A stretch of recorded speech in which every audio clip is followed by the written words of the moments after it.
Hi everyone, that's Chris here, the Suffolk record collector. Got another video with some finds that I've made over the last, well, probably 2 or 3 months really. I did a video 3 or 4 weeks ago, which is the first one I'd done for a few months. So I had a bit of a build up of records, but I've been buying some as well. So all sorts here, something for everyone. So let's dig in. I've got 10 to go through. Some great stuff here. Right, so first off, I've said some great stuff. An album I'm not sure about, to be fair. This was super cheap. I picked it up. It's like £6 or £7. Day of the Fox by a band called Design. It's in lovely condition. It's on Regal's Xylophone label, in lovely condition. But I'm not sure I even like it, to be fair. It was a blind buy. I'd seen it about a few times. This was in nice condition, so I bought it. You've got on here, I don't know nothing about the band at all. You've got arranged by Herbie Flowers and Barry Booth and Design. But you've also got thanks to on here. You've got thanks to Herbie Flowers and Chris Spedding. So what Chris Spedding had to do with this album, I don't know. Perhaps he was a session guitar player or something like that for this album. Released in '73. I suppose it's a country folky, yeah, but I'm not 100%. But I've decided that for now, that's in the collection. But I'm going to give it some more time. But yeah, that didn't really grab me at all when I listened to it, which is a shame. It's not a rare album, I don't think. But when I looked up on Discogs, that is the only pressing of it. There is no reissues, and I don't even think there's a CD issue. There was a German pressing in '74, I believe, and as far as I can see, that is it. Could be wrong, but you know. Next, I said there's all different genres, something for everyone. I'm not a huge country fan, but I know enough to know there are a few artists, country artists out there, or who were out there, this one's passed away now, that you avoid at your peril because they are that good. This is one of them. This is an amazing album. It's Grievous Angel by Parsons. Great album. It's an original from '74, UK original, on Reprise Records, in nice condition, really nice condition there. Fantastic album. Oh, brilliant. Emmylou Harris is on here with him, singing on here with him as well. The track listing for this is side 1, Return of the Grievous Angel, Hearts on Fire, sorry, I Can't Dance, Brass Buttons, and $1,000 Wedding. Side 2 is a live medley from Northern Quebec, Cash on the Barrelhead and Hickory Wind. Also next is Love Hurts, Las Vegas, and In My Hour of Darkness. This is a fantastic album. Yes, that's country, but there's something else going on here as well. Parsons obviously was in the Byrds and Flying Burrito Brothers. Famous albums would be Sweetheart of the Rodeo, which he was heavily influenced. He was in the Byrds at that time, and also the Gilded Palace of Sin, which is an amazing album, which is the Flying Burrito Brothers band he was in. So yeah, I won't go into detail about it, but if you don't know the story of what happened after he passed away, you need to look it up on YouTube or online. That's all that's on there. Tell you what happened. It's batshit crazy, mate. It seriously is. And I love artists or albums that have some sort of story, or you know, just something a bit different. And that is definitely different. I mean, he died far too young at a very early age. I think he died not long after that album was released. Yeah, but it's an amazing album and well worth checking out, even if you don't like country music, because like I say, there's something else going on there as well once you get into the lyrics, and oh, it's good. Right, next is an album that I wanted. That's a brilliant, fantastic album, but I just couldn't believe I got it so cheap, really. I'll tell you in a minute. This is Baby Jane's Harvest.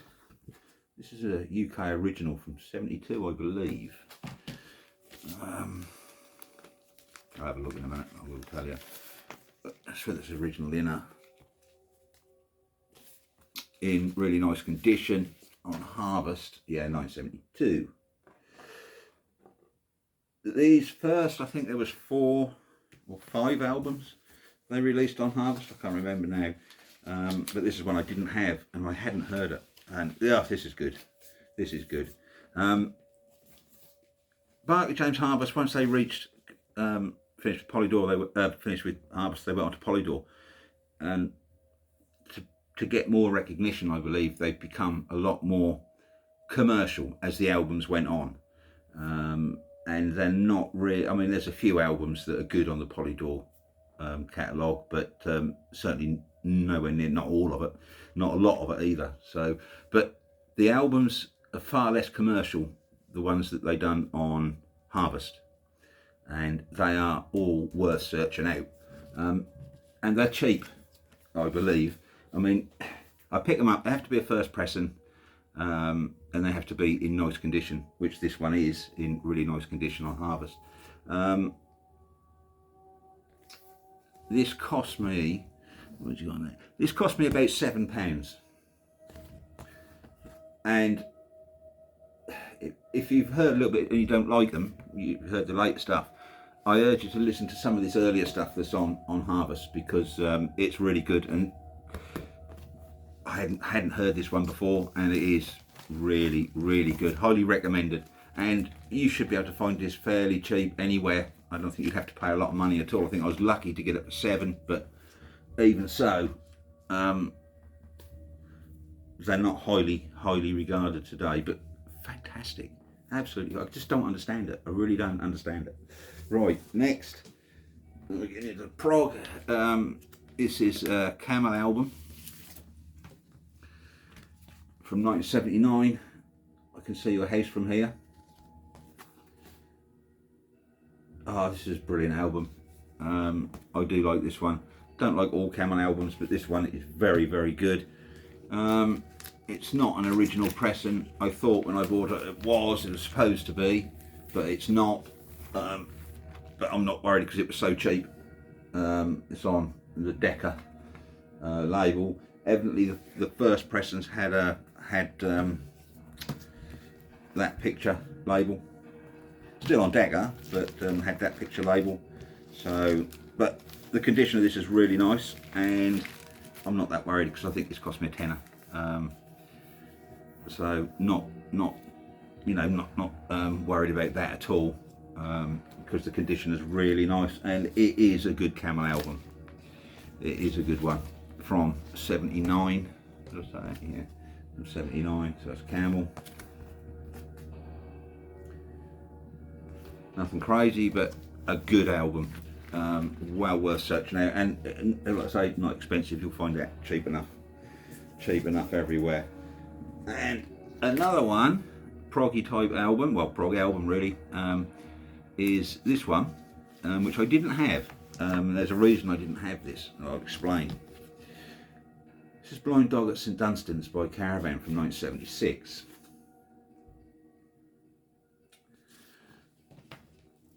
It's an original UK first press on BTM.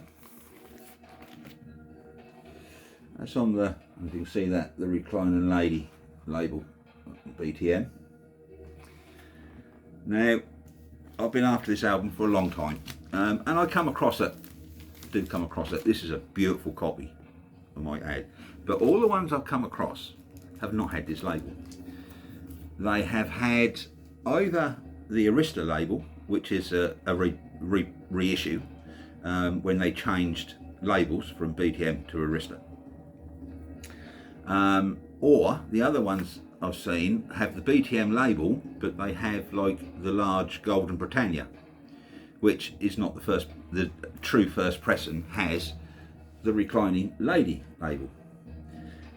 Value wise, I don't think it makes a lot of difference. This is not an expensive record, but if you like Caravan, you'll know that this is quite a good, it's not their best, but it's still quite a good solid Caravan album, and well worth listening to, you know, checking out. Oh, well worth it, because you will like it. Yeah, that's Caravan. Next is an album I've been looking for a long time and never put it into the collection because I was looking for preferably a completely different pressing to what I've actually picked up, and that is Gentle Giant, Acquire the Taste from 1971. Yes, actually, okay, 1971 on Vertigo, but this is not a Vertigo swirl press. This is the 1974 reissue, still on Vertigo, but on the Spaceship label in lovely condition. Lovely, lovely condition. Now, I don't know how many years I've been looking for a copy of this on Vertigo. Yes, they turn up. It's not rare, but they're pricey. They're, you know, over 100 quid if you want first pressing of this, maybe more. I've seen some crazy prices for it. Knackered ones tend to be cheap in the price you want to pay, but they're knackered. This is lovely, yeah, and this was a snip of what the 71 pressing is on the Vertigo Swirl label, and it is a brilliant album, and that virtually now I've got complete Gentle Giant main album collection, so I've still got one more to get, to find, but it won't be far off, I don't think, as things go. But really good album. This is 71. This is a follow up to Gentle Giant, and very good. I mean, that's prog at its best. I mean, they never ever got the, I think they're probably more, how can I put it, famous today. They're not around than they were when they were around, if that makes sense. I think it's more interest in them now than there was back in the day. But if you've not heard any Gentle Giant albums, the first one, or this one even, is a good one to listen to first. Some of their albums can be a little bit more avant-garde, shall we say. Not truly avant-garde, but a little bit in that vein. But absolutely fantastic. Prog at its finest. Absolutely finest. So that's Gentle Giant. Right. A band I knew, but I'd never heard this album.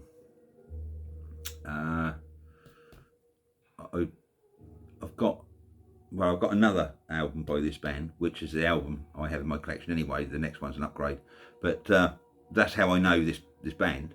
But I'd never actually heard this album. This is their first album from 1971, and this is Pink Fairies, Never Neverland. Oh my God, what an amazing album. It's their debut album. The tracks on here: side one, Do It, Heavenly Man, Say You Love Me, War Girl, which is an amazing bluesy rock. Amazing. Never Neverland, amazing. Side two starts off with a track called Track One, Side Two. Killer, absolutely killer. Killer guitar. It's brilliant. Then you've got Thor, another amazing track, Teenage Rebel. Then you've got Uncle Harry's Last Freak Out and The Dreamer's Just Beginning. This is hard rock with some very slight psych leanings. I mean, absolutely fantastic. I mean, the channels I watch, I haven't seen anyone show this album. I must have done, can't be the only one. I think this is, but I only just heard it for the first time. Well, I've had it a month, but that's, yeah, that's on Polydor. Now, pressing wise, this is a bit of an enigma. I'll try and explain. The original pressing of this is a limited edition. The original first pressing is a limited edition. It didn't come in a cover. It came in like a paper bag, like a poly bag. Yeah, and then you had two card, I think, like that folded up into three, folded up. Yeah, that had bits on and photographs of the band and stuff. And the record went inside, and I think there was a poster and a sleeve, and that went inside of that, and that all sat in one of these. It's not that. That goes for quite a lot of money. But this is like the first, still released in '71, the same year, but released by Polydor. It's not the limited edition thing. But there are 4 or 5 of these listed on Discogs, all slight variations, blah, blah, blah, and all of that. This one doesn't match any of those at all. The matrices on this is A2B3, so it's early. I believe it's still a 71 pressing, but I could be wrong. Any help would be really be beneficial, because I couldn't find on Discogs an A2B3. There was also just slightly different. So it could be a mix of one and another of the 71 pressings. There just seems to be like 4 or 5 of them, UK's, all released in the same year with slightly different matrix numbers, slightly variations on label and all of that. So, but bang and killer album. Wow, well worth searching out. I mean, I hadn't heard this one before. I'm now going to show another Pink Fairies album, which is the one I have in my collection, which is in poor condition. The one that I originally have is poor. I've had it since I was about 20, I suppose, and that's this one. That one was their debut. This one is Kings of Oblivion, and this is a nice UK first pressing on Polydor.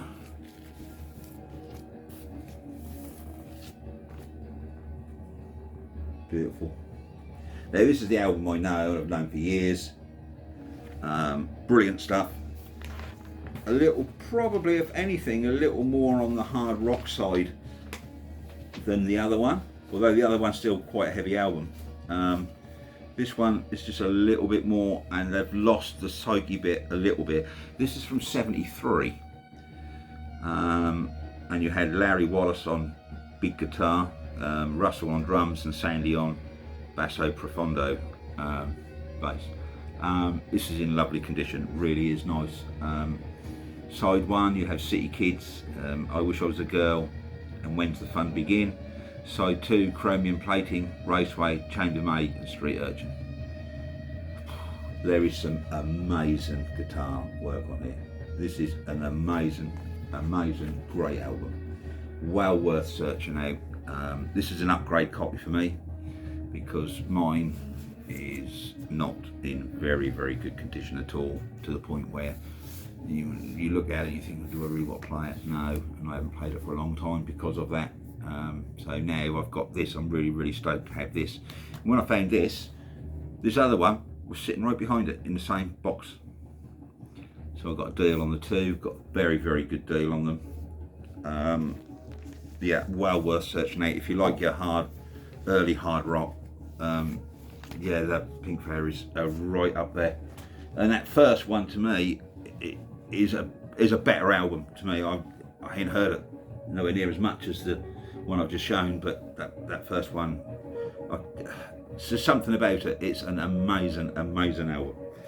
Right, next we've got another amazing sort of proggy, hard, leaning onto hard rock and everything. This is just fantastic. Again, birth control. This must be the third one I've put my collection in like 3 or 4 months. But this is Hoodoo Man.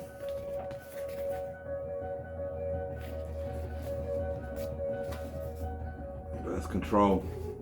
Oh, mate, this is hard rock with some prog and leanings towards jazz fusion. There's even points on here, full church organ being played, you know, getting into it, and the guitar work is amazing. This is an amazing birth control album. I've not seen anyone show this, to be fair, but great album. Pressing, it's on CBS. Pressing wise, this is not an original. This is, I suspect it to be, it originally should have been, it was originally released in 72, I think. Yeah, 72. Yeah, 72, but this is a late 70s Dutch reissue on the CBS label, in lovely condition. Apart from the sleeve, there's a little bit of cat attack on the front, I'll show you, on the sleeve, which is a shame. You can see where it's been in someone's collection. That's all been scratched there, and there's a little bit of scratch work just around there. But other than that, and I mean, this was cheap. This was cheap. I think I paid £12 for this, and I don't care. It's not first press. It sounds brilliant, and for 12 quid, it's coming home with me. I hadn't actually heard this one until I got home. I believe that's the third album. It might be the second, I can't remember. Yeah, third, I think. Follow up from Operation, I believe. But fantastic stuff. Some amazing guitar work on there. You've got track wise, you've got, let me see if we've got here. But track one, one, Bye. You got Suicide and Get Down to Your Fate, which is an amazing track. So too, Gamma Ray, Hoodoo Man, and Classed LB. Yes, just a great album with some sort of fusion elements at times, but it's not going into fusion, it's not full on or anything like that. It's more of a hard rock prog album. Obviously, if you don't know, Birth Control were a German band, early 70s through to about 75, 76, 77, about then, and they sort of went away and then came back again much later in the 90s, did a little bit. And lastly is a upgrade copy, a lovely upgrade copy actually, of a Hawkwind album.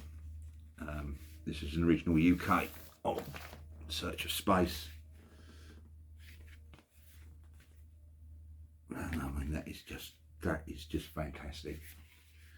That's amazing. We still find these today. Look, this folds out, and folds down. That's the original inner, but I'll try and do it for you. I don't want to mess it up, but that all folds out, folds in.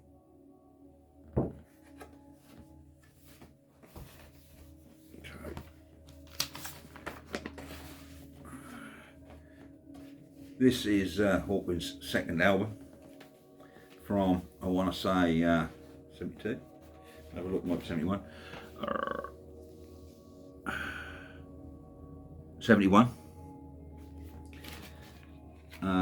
With the original cover in beautiful condition that came with. This is what is missing from a lot of original first press copies of this album, is the Hawkwind log. So this is just like a comic, loads of stuff in. I'll just show you different pages from it. In nice condition. Like I say, this is an original true first pressing. On United Artists, in nice condition. Really nice glossy condition. Super stoked to find out. Like I say, it's an upgrade copy, so no further upgrade required for this one. That is it. But I do have something to talk about. So that is it for these vinyl finds. I hope you found something of interest there. They're all banging albums, apart from that first one I'm not really sure about. But someone will say, yeah, that's a banging album. It's just not my thing. It's a bit wishy-washy, I think. But what I want to talk about, my next video I'll be doing, I haven't included it in this video, but I've probably acquired the rarest album I've ever come across. I've known about this album for quite a few years, but never bothered looking for it because I ain't gonna fucking find one. But I have. I ain't gonna say no more about it, but that's gonna be my next video. I might include it in a video, or I might do a video for itself and go more into the history of the record and everything like that, and the artists. Yeah, that's all I'm going to say about it. But trust me, it's rare, and trust me, it's a record that is in high demand today. So that's for my next video. Thanks everyone for tuning in, and till the next time, be good.